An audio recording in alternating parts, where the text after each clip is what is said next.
थी, उन्होंने इवन अपने बड़े भाई की भी मदद ली थी एंड तब जाके उन्हें वो अपॉर्चुनिटी मिली। टॉट वो जो एंसेस्टर थे उन्होंने अपने भाई को भी छोड़ दिया इन सब चीजों के लिए, जिसका नाम टियांग नेशन था एंड उसने टू रिलम पैलेस को अपने आप को सौंप दिया। लू फेंग की सारी बातें सुनने के बाद जो मुरुशा होता है वो समझ जाता है कि क्यों ये जो पागल बुड्ढा है ये इतना ज्यादा पागल हो गया लू फेंग के सर्वेंट्स को मारने के लिए। आखिर वो लू फेंग का कुछ भी नहीं उखाड़ सकता था क्योंकि लू फेंग के पास काफी सारे अवतार थे, तो इसलिए उसने लू फेंग से बदला लेने के लिए उसके करीबी लोगों को चुना। मुरुशा स्माइल करते हुए कहता है, बट मास्टर अभी आप उस बंदे के मॉर्टल एनिमी बन चुके हो। लू फेंग कहता है, देख लेंगे। लू फेंग के कंट्रोल के अंदर वो जो फ्लाइंग वेसल था वो काफी ज्यादा तेजी से हुआंग सिटी की तरफ आगे बढ़ता है। साथ ही साथ जो लू फेंग था वो उस गॉड किंग लेवल के कॉप्स को भी इंस्पेक्ट कर रहा था। लू फेंग को उसकी बॉडी के अंदर कुछ ट्रेजर्स देखने के लिए मिलता है जो कि काफी ज्यादा कम थे। के अंदर बस कुछ ऑर्डिनरी ट्रेजर्स थे एंड एक गोल्डन कोल्ड वेपन था जो कि first stage of God king level का था। लू फेंग उस गोल्डन कोल्ड ट्रेजर को देखता है तो उसको देखने के बाद लू फेंग समझ जाता है कि इन सारे ट्रेजर्स की कीमत मिला के कुछ ट्रिलियन यूनिवर्स एंड से ज्यादा नहीं होने वाली। ये एक गॉड किंग लेवल का वॉरियर है, उसके बाद भी ये इतना तो गरीब है। इवन जो सिटी लॉर्ड हुआंग फांग था जिसने लगभग अपनी सारे के सारे रिसोर्सेज खत्म कर दिए थे अपनी बड़ी सी जाइंट जिंजेटिक बॉडी को कल्टीवेट करने के लिए, उसके बॉडी से भी लू फेंग को लगभग 800 बिलियन यूनिवर्स एंड मिले थे एंड ये गॉड किंग इसके बॉडी से लू फेंग को बस कुछ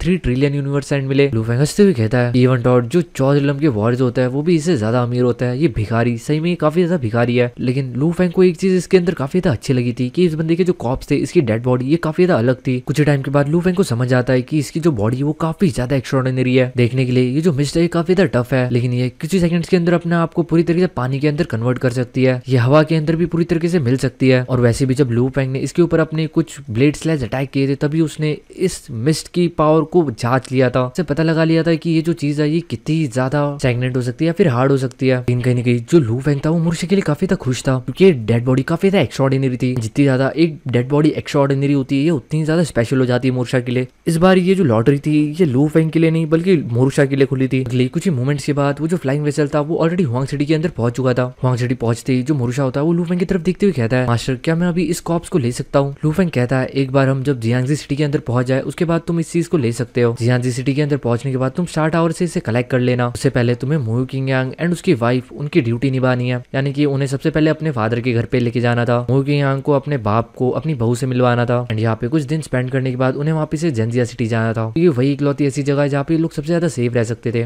लू फेंग के छत्र छाया के अंदर हुआंग सिटी के अंदर पहुंचने के बाद जो लू फेंग होता है वो अपने हाथों को वेव कर देता है। जैसे वो अपने हाथों को वेव करता है मोयू किंग एंड उसकी वाइफ एंड बाकी के जितने भी सर्वेंट्स थे वो सारे के सारे बाहर आ जाते हैं। जो मोयू किंग तो काफी ज्यादा शॉक था एंड बाकी सब लोग भी काफी ज्यादा श्रन थे, वो लोग पूरी तरीके से ठीक थे। इस वक्त उनको भरोसा नहीं हो रहा था। उनको लास्ट टाइम याद था कि लू फेंग की फाइट किसी के साथ हो रही थी, इसके अंदर लगभग लू फेंग के सारे अवतार डिस्ट्रॉय हो चुके थे, तो अभी वो पूरी तरीके से ठीक कैसे है? मोयू किंग काफी ज्यादा कंफ्यूज था। वो मुरुशा से पूछता है लेकिन मुरुशा उससे कहता है, मोयू किंग जल्दी जाओ और अपने फादर से मिल के आओ, एक बार तुम्हारा खत्म हो जाए ड्रामा उसके बाद हम जंजिया सिटी वापस लौटेंगे, जितना जल्दी हो सके उतना जल्दी आना। जो मोयू किंग होता है वो मुरुशा से पूछता है कि हम कैसे सर्वाइव किए। मुरुशा कहता है तुमसे जितना कहा जाए उतना करो। मुरुशा की फ्रस्ट्रेशन सुनने के बाद जो मोयू किंग एंड ज़ैंग यूंग घी होती है दोनों के दोनों एक दूसरे की तरफ देखते हैं and at the and in लोगों के पास कोई और ऑप्शन भी नहीं था, तो जो भी मुरुशा इनसे कह रहा था ये लोग वही कर रहे थे। एंड रही बात मुरुशा की फ्रस्ट्रेशन की, मुरुशा फ्रस्ट्रेटेड इसलिए था क्योंकि अभी तक उसे डेड बॉडी नहीं मिली थी। उसे डेड बॉडी मिलने वाली थी जंजिया सिटी के अंदर वापस से लौटने के बाद। मुरुशा से एक पल के लिए भी रुका नहीं जा रहा था। वही सीन शिफ्ट होता है एंड हम लोगों को वास्ट शैडो स्काई रिलम देखने के लिए मिलता है। यहाँ पे एक बंदा हम लोगों को चेयर के ऊपर बैठा हुआ देखने के लिए मिलता है जो कि पूरी तरीके से शॉक था, उससे भरोसा नहीं हो रहा था। उसके क्लाउड एनवॉय के जितने भी अवतार थे वो सारे के सारे इनहेलेटेड हो गए, वो सारे के सारे मारे गए। अगले सेकंड के अंदर वो जो फिगर होता है वो एशियन हॉल के अंदर चला जाता है चल के। उसके बाद वो शैडो स्काई रिलम के एक बहुत बड़े पवेलियन हॉल के अंदर आ जाता है। वो उस बड़े से मिस्टीरियस हॉल के अंदर आने के बाद सामने एक भीम की तरफ देखता है एंड कहता है, मास्टर वो जो मिस एनवॉय था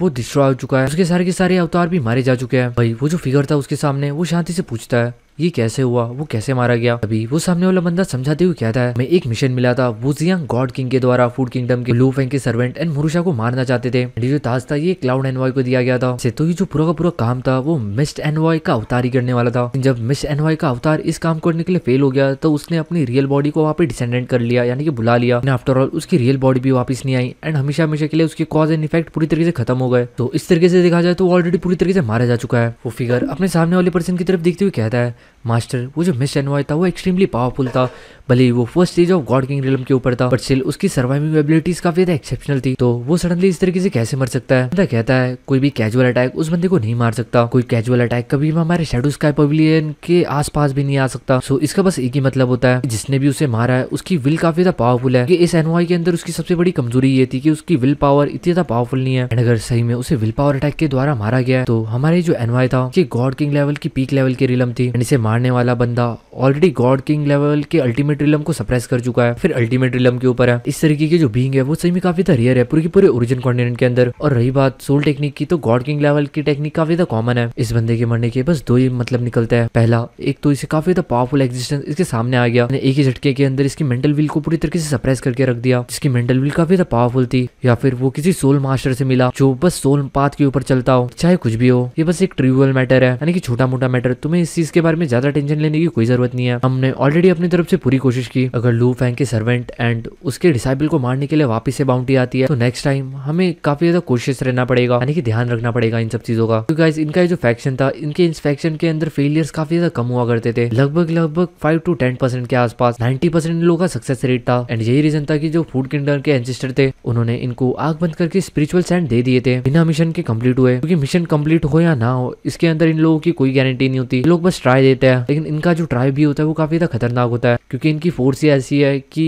इनके काफी ज्यादा कम ऐसे रिकॉर्ड है कि ये अपना किसी मिशन को फेल करे। लेकिन अगर फेल हो भी जाता है तो इनके अंदर उनकी कोई भी गलती नहीं है। ना फेल होने पे वो किसी तरीके की मनी वापिस से रिफंड करते हैं। वो पर्सन उस सामने वाले पर्सन की तरफ देखते हुए कहता है, देखो मैं तुम्हें काफी सारी पावर्स दे सकता हूँ ताकि तुम्हारी खुद की जो मेंटल विल है वो काफी ज्यादा पावरफुल हो जाए, लेकिन तुम उन पावर्स को तभी हैंडल कर सकते हो जब तुम्हारी खुद की मेंटल विल इतनी ज्यादा पावरफुल हो कि वो उन्हें सहन कर पाए। इसके बाद वो जो फिगर होता है वो अपने सर को नीचे झुकाते हुए वो करता है एंड फिर यहाँ से चला जाता है। उस सर्वेंट के जाने के बाद वहाँ पे हमें बस एक ही फिगर देखने के लिए मिल सकता था, जो कि लगभग इस एरिया का बॉस लग रहा था। मनीमन कहता है एक्सटर्नल फोर्स की मदद से मेरे उन एनवॉयज को मारना लगभग नामुमकिन है, लेकिन अगर सही में कोई काफी ज्यादा पावरफुल विल पावर वाला बंदा मिल जाए तो मेरे ये एनवॉयज को डिस्ट्रॉय होने से भी कोई नहीं रोक सकता। वो सारे के सारे मारे जाते हैं। यानी कि गाइस, ये जो गॉड किंग लेवल का वॉरियर था जो कि लू फैंग ने मारा था, ये कोई असली गॉड किंग लेवल का वॉरियर था ही नहीं। ये एक्चुअल में ऐसा वॉरियर था जिसे इस बंदे ने क्रिएट किया था। मतलब एक तरीके से एक पपेट जैसा कुछ समझ सकते हो, क्योंकि दिखने में एक तरीके से एक रियल पर्सन की तरह ही है, जिसके पास खुद की बॉडी भी है, लेकिन असल में ये एक मरी हुई चीज है जो कि मर नहीं सकती, बस डिस्ट्रॉय हो सकती है। क्योंकि ये जो बंदा था ये डाउ ऑफ लाइफ का इस्तेमाल करता था एंड लाइफ एसेंस का यूज करता था,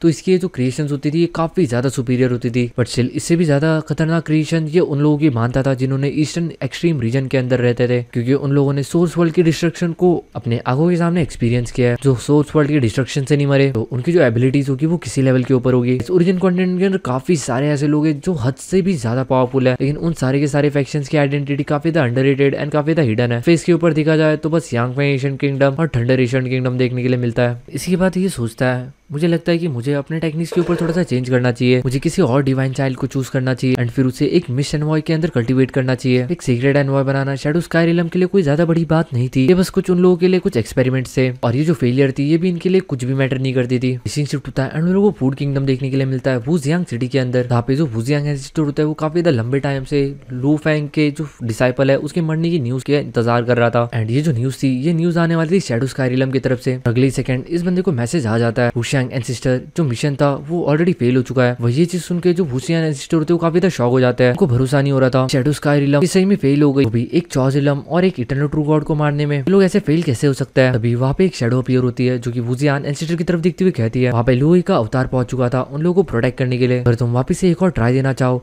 तो तुम 500 बिलियन यूनिवर्स सैंड हमें दे सकते हो, पहले के कंपैरिजन के अंदर ज्यादा पावरफुल मेंबर को भेजेंगे। लेकिन ये बात सुनते ही जो वुजियांग एंसेस्टर होता है वो कहता है कोई जरूरत नहीं है अभी। इसके बाद वो इमीडिएटली शैडो स्काई रिलम के साथ कम्युनिकेशन को कट कर देता है, क्योंकि उसके लिए भी एक बेइज्जती होती कि वो वापस से 500 बिलियन यूनिवर्स सैंड दे, वो भी बस एक सर्वेंट एंड एक डिसाइपल को मारने के लिए। इवन अगर इस बार वो सक्सीड भी हो जाता है तो ये बस पैसे की बर्बादी होगी। उसे समझ नहीं आ रहा था कि जो शैडो स्काई रिलम है ये इतना ज्यादा फेमस है, लेकिन उसके बाद भी ये इतना ज्यादा यूजलेस कैसे हो सकती है। काफी ज्यादा फ्यूरियस एंड काफी ज्यादा फ्रस्ट्रेटेड था। वो ऑलरेडी एक मेजर अपॉर्चुनिटी को लूज कर चुका था, जिसके बाद अभी उसने 500 बिलियन यूनिवर्स सैंड को खो दिया। उसके बाद भी शैडो स्काई रिलम हार गया। इन सब चीजों के कारण इस बंदे का जो गुस्सा था वो और ज्यादा बढ़ते जा रहा था एंड बुढ़िया पूरी तरीके से सत्य आ गया था एंड वो जोर जोर से चिल्ला रहा था, सामान फेंक रहा था एंड आसपास के लोगों को समझ आ गया था कि उनके जो एंसेस्टर वाले अंकल है यानी कि बुढ़े है चच्चा है ये काफी ज्यादा गुस्से में आ चुका है। एंड क्योंकि वो बार बार लू फैंग का नाम ले रहे थे तो इन लोगों को ये भी समझ जाता है कि इनकी इस हालत के पीछे का जिम्मेदार और कोई नहीं है बल्कि लू फैंग ही है। वुजियांग एंसेस्टर से बिल्कुल भी झेला नहीं जा रहा था तो वो तुरंत अपने बड़े भाई के पास चले जाता है उसकी मदद लेने के लिए। उसका बड़ा भाई वुजियांग एंसेस्टर की तरफ देखता है जो कि काफी ज्यादा गुस्से में था। उसके बाद जो वुजियांग एंसेस्टर होता है वो सारी की सारी सिचुएशन के बारे में तुरंत अपने भाई को बता देता है। सारी बातें सुनने के बाद उसका जो बड़ा भाई होता है वो इससे कहता है कि चाहे कुछ भी हो जाए तुम्हें अपने आप को शांत करना पड़ेगा, क्योंकि तुम उस बंदे के साथ बदला नहीं ले सकते। ये चीज सुनने के बाद वो जो एंसेस्टर होते हैं वो काफी ज्यादा शॉक हो जाता है कि उसका बड़ा भाई जो कि टियानको किंगडम का लीडर है इतना ज्यादा पावरफुल है, इतना ज्यादा वेल्थी है, लेकिन उसके बाद भी वो ऐसा कुछ कह रहा है। उसका बड़ा भाई कहता है कि शैडो स्काई रिलम अगर वो फेल हो सकता है तो कुछ भी हो सकता है, क्योंकि ये जो फैक्शन है ये काफी ज्यादा रियरली फेल होता है। टॉप असिस्टेंट फोर्स माना जाता है पूरे के पूरे ओरिजिन कॉन्टिनेंट के अंदर। अगर वो फेल हुआ है तो जरूर इसके पीछे कोई ना कोई बहुत बड़ा रीजन होगा। इसके बाद वो जो वुजियांग इंस्टीट्यूट होता है वो कहता है बड़ा रीजन, ये किस तरीके का बड़ा रीजन है। शैडो का इस फैक्शन वो कभी भी अपने मिशन को फेल नहीं करती, उनकी काफी ज्यादा कमी ऐसी मिशन है जो कि फेल हुआ है। एंड साथ ही जो बंदा था ये टूरिलम पैलेस को भी गार्ड करता था, आई मीन टू से यहाँ पे काम करता था, गार्ड नहीं करता था। एंड ये बंदा क्योंकि काफी ज्यादा हाई लेवल के ऊपर था तो इस बंदे को पता था कि ओरिजिन कॉन्टिनेंट के हाईएस्ट लेवल की कॉन्फ्लिक्ट किस तरीके की होती है। जो वुजियान एंसेस्टर होता है वो अपने बड़े भाई की बात सुनने के बाद थोड़ा से काम डाउन हो जाता है, क्योंकि उनको भी फील होता है एट द एंड इस दुनिया के अंदर कुछ भी नहीं बचने वाला, जो पावरफुल रहेगा वही जिंदा बचेगा, जो कमजोर होगा वो मिट्टी के अंदर मिल जाएगा। तो ये चैप्टर ये भी खत्म होता है। होप करता हूँ कि आपको पसंद आया होगा। वीडियो को जाने से पहले लाइक शेयर सब्सक्राइब जरूर कर देना। जो भी वीडियो को देख रहा है, एक लाइक देने से आपके घर पे भुखमरी नहीं आने वाली, नहीं सब्सक्राइब करने से आपका दिन खराब जाने वाला। तो यार जाओ जाके सब्सक्राइब कर दो, जल्दी जल्दी 10 की कर दो, फिर मैं आपको एक स्पेशल वीडियो दूंगा। डोंट वरी, मैं मजाक में कह रहा था। अगर आपको सब्सक्राइब करना होगा तो कर सकते हो, नहीं करना होगा फिर भी कर ही दो, क्योंकि मैं कह रहा हूँ सब्सक्राइब करने के लिए। क्योंकि अगर सब्सक्राइबर जल्दी जल्दी बढ़ेंगे तो मुझे पता चलेगा कि इस नोवेल की ज्यादा डिमांड है। जितनी ज्यादा डिमांड मुझे फील होगी इतनी ज्यादा जल्दी वीडियोस आएंगे। मे भी हो सकता है कि जो वीडियोस आपको अभी 2 से 3 दिन के बाद देखने के लिए मिल रहे हो वो बस एक दिन छोड़ के एक दिन में देखने के लिए मिल जाए। तो मिलते हैं गाइस नेक्स्ट वीडियो के अंदर, तब तक के लिए बाय बाय। होप करता हूँ कि आपको आज का वीडियो पसंद आया होगा।